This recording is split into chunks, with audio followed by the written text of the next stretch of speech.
નમસ્કાર મિત્રો, વાર્તાની ચેનલમાં આપ સૌનું હાર્દિક સ્વાગત છે અને હું છું ઉમિયાશંકર તેરૈયા। ફરી એક વખત આજે નવી વાર્તા લઈને આપની સમક્ષ આવ્યો છું। વાર્તાનું નામ છે ઢીમો અને ભગવાન। તો ચાલો વાર્તાની શરૂઆત કરીએ। તો શરૂઆત કરતાં પહેલાં ફરી એક વખત કહી દઉં, વાર્તાનું નામ છે ઢીમો અને ભગવાન। બરાબર। એક સરસ મજાનું સુંદર નાનું એવું ગામ હતું, એક નદીને કાંઠે વસેલું ગામ।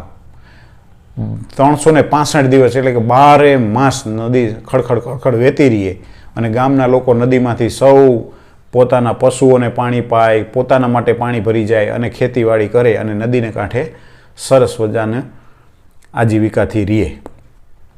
હવે નદીના કાંઠા ઉપર ગામ લોકોએ બહુ સરસ મજાનું પૌરાણિક એક મંદિર બનાવેલું। મંદિરની અંદર ભગવાનને મૂર્તિ સ્વરૂપે પધરાવેલા। રોજ ગામ લોકો કામ ધંધે કે ખેત મજૂરીએ કે ક્યાંય પણ જાય એટલે ભગવાનના દર્શન કરતા જાય। સવાર સાંજ આરતી પ્રાર્થના થાય, વાર તહેવારે ઉત્સવ મંદિરમાં થાય। બહુ સરસ મજાનું સારા એવા વાતાવરણમાં મંદિર। એટલે આ ઢીમો પણ ગામમાં રહીએ, એક છોકરો ઢીમો એ ગામમાં રહીએ। ઢીમો પણ રોજ સવાર સાંજ ભગવાનના દર્શન કરવા આવે।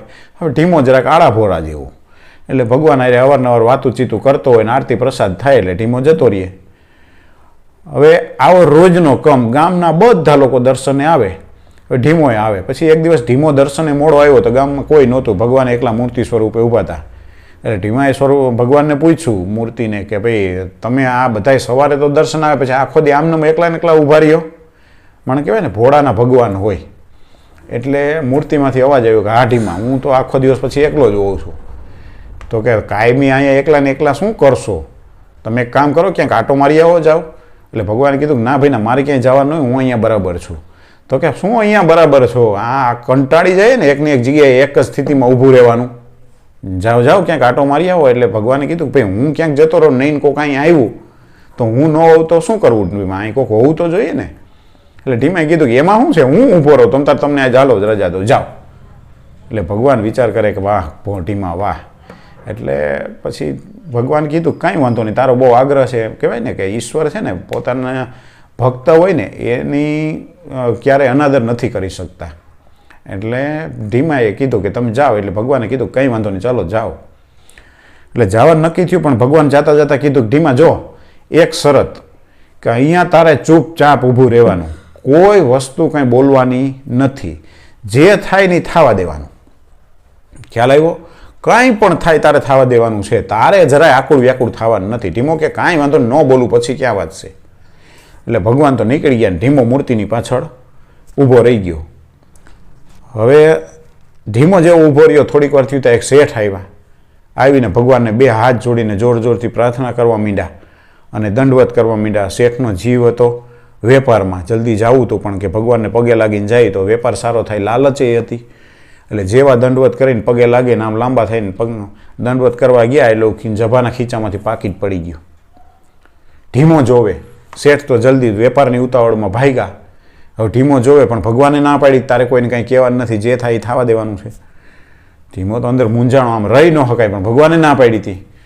એટલે પછી શેઠ જતા રહ્યા। થોડી વાર થયું તો એક ગરીબ માણસ આવી અને ભગવાનને બે હાથ જોડીને મનની અંદર પ્રાર્થના કરવા લાગ્યો। એ તો ભગવાન હોય મનમાં સાંભળી લેતો, ઢીમો કોઈ સાંભળી નહોતો લેતો। ભગવાનમાં ગરીબ માણસ શું પ્રાર્થના કરી ખબર ન પડી, અને એને બે હાથ જોડીને આંખો વીંચીને પ્રાર્થના કરીને આંખો ખોલીને તો નીચે પાકીટ પડ્યું હતું। એટલે ગરીબ માણસે પાકીટ લીધું, ભગવાનને સામે આમ બે હાથે પાકીટ વચ્ચે રાખ્યું, બે હાથ જોડ્યા અને જતો રહ્યો। ઢીમાને ખબર નથી એને શું કીધું। ઢીમો વિચાર કરે કે આ પાકીટ ખોટું લઈ જાય છે, એનું નથી, પણ ભગવાન ના પાડી કંઈ બોલવાનું નહીં। ઢીમો અંદર એટલો બધો આકુળ વ્યાકુળ થયો કે એની વાત પૂછોમાં। જેવો એ ગયો એ ફેરો એક માછીમાર આવ્યા। માછીમાર આવી અને બે હાથ જોડી અને ભગવાનને પ્રાર્થના કરે છે। હવે ભગવાન હોય એ સમજી જાય, ઢીમો તો સમજે નહીં આ શું પ્રાર્થના કરે છે। બે હાથ જોડી અને પ્રાર્થના કરે છે, અને માછીમારી પ્રાર્થના કરી અને જ્યાં બહાર નીકળે ત્યાં મંદિરના પગથિયા આગળ પોલીસ ઊભી હોય છે અને પેલા શેઠ ઊભા હોય છે, અને શેઠ પોલીસવાળાને કહેતા હોય છે ને હું દર્શન કરવા આવ્યો ને તે પછી કોઈ બીજું આવ્યું નથી, આ માણસ જ આવ્યો, એટલે મારું પાકીટ આણે ચોરેલું છે। પોલીસવાળા તો એને પકડીને લઈ જાય છે। ઢીમો આ બધું જોવે છે અને જે પછી એને એમ થયું કે આ ખોટા માણસને સજા થઈ જાય છે।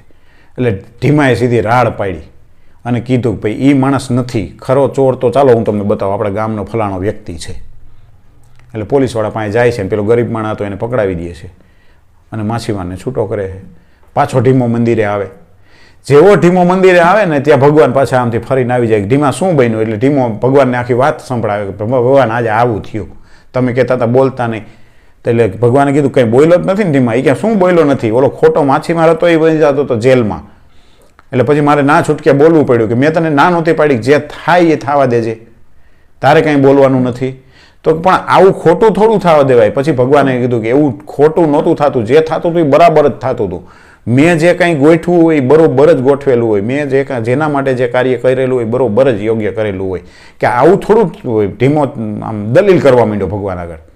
એટલે પછી ભગવાને એવું કીધું કે ધીમા, જે શેઠનું પાકીટ પડ્યું હતું ને એની અંદર બહુ ઝાઝી એટલી બધી મૂડી નહોતી કે શેઠ બરબાદ થઈ જાય. અને શેઠ એટલો દુઃખી માણસ નહોતો, એની અંદર 500-700 રૂપિયા પડેલા છે. એટલે એનું પાકીટ પડી જવાથી શેઠનું કાંઈ લૂંટાઈ નહોતું જાતું. એ પાકીટ પડ્યું એ મને ખબર હતી, બરોબર.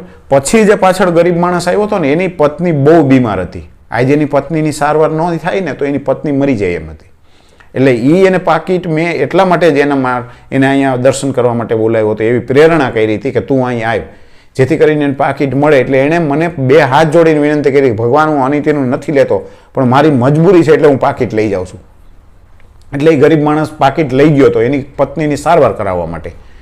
અને પછી જે ત્રીજો વ્યક્તિ માછીમાર જે અહીંયા આવ્યો હતો ને એ આવીને 2 હાથ જોડીને વિનંતી કરતો હતો, ભગવાન હું આજે મારી બોટ લઈ અને દરિયાની અંદર માછીમારી કરવા જવાનો છું, હું ગામ મૂકીને બહાર જાઉં છું, એટલે દરિયાની અંદર માછીમારી કરવા જાઉં છું, 15-20 દિવસે આવીશ, મારા બાળકોનું, મારા સંતાનોનું અને મારું તમે ધ્યાન રાખજો. હવે એ વ્યક્તિ છે ને એ અત્યારે દરિયામાં તોફાન ઉપડવાનું છે, એ મને ખ્યાલ છે. જો એ દરિયામાં માછીમારી કરવા જશે ને તો એ વ્યક્તિ જીવિત નહીં આવે. એટલે મેં શેઠને પ્રેરણા કરી કે તમે પોલીસને બોલાવી આવો. એટલે પોલીસ આવી અને આને જેલમાં લઈ જાય તો એ માછીમારી કરવા ન જાય, એટલે જીવતો રહી જાય. એટલે મેં જે ગોઠવેલું હતું ને એ બરોબર જ હતું કે શેઠનું પાકીટ પડી જાય તો શેઠને કોઈ નુકસાની એટલી બધી મોટી નહોતી થવાની, પણ પેલા ગરીબ માણસની પત્નીની સારવાર થઈ જવાની હતી એ પૈસાથી. અને એ પાકીટના ચોરીના આરોપમાં આ માછીમાર જેલમાં આવી જાય, જેથી કરીને એની જિંદગી બચી જાય. હવે તે આ બોલી અને બધું બગાડ્યું. હવે શું થશે કે એ શેઠને પાકીટ તો મળી ગયું, શેઠનો અહમ વધી જાય. બીજા નંબરમાં પેલો ગરીબ માણસ છે જેલમાં જતો રહ્યો એટલે એની ઘરવાળી છે બીમારીથી મરી જાય. હવે આ માછીમાર છે એ અહીંથી સીધો દરિયામાં માછીમારી કરવા વહી જાય, એટલે એ અહીંયા ડૂબીને મરી જાય તોફાનની અંદર સમુદ્રમાં. અહીંયા એના બૈરી છોકરા છે એ ઘર વિહોણા થઈ જાય. એટલે તે બોલી અને બધું વેર વિખેર કરી નાખ્યું. ત્યારે ઢીમો 2 હાથ માથા ઉપર રાખીને બેહી ગયો. અરે ભગવાન, મને આવી શું ખબર કે ભાઈ એટલે જ તને કહેતો હતો તારે બોલવાનું નથી, ચૂપ રહેવાનું. એટલે હર હંમેશ માટે મિત્રો મેં મારી દરેક વાતની અંદર કહું છું, ભગવાન શ્રી કૃષ્ણએ શું કીધું છે કે જે થાય છે, જે થઈ ગયું એ બરાબર થઈ ગયું છે, જે થાય છે એ બરાબર થાય છે, અને જે થવાનું એ પણ બરાબર થવાનું. કુદરત કરે તે બરાબર જ કરે, એમાં આપણે કંઈ વિક્ષેપ કરાય નહીં. અત્યાર સુધીની મારી વાર્તામાં એક તમને વિનંતી કરવાની રહી ગઈ છે કે તમને કદાચ વાર્તાઓ સારી લાગતી હોય, ગમતી હોય, પસંદ આવતી હોય તો મિત્રો થોડી લાઈક કરજો અને તમારા પરિવાર મિત્રોને શેર કરજો અને સબસ્ક્રાઈબ કરજો. ચાલો નવી વાર્તા સુધી મળીએ. અસ્તુ. જય હિન્દ.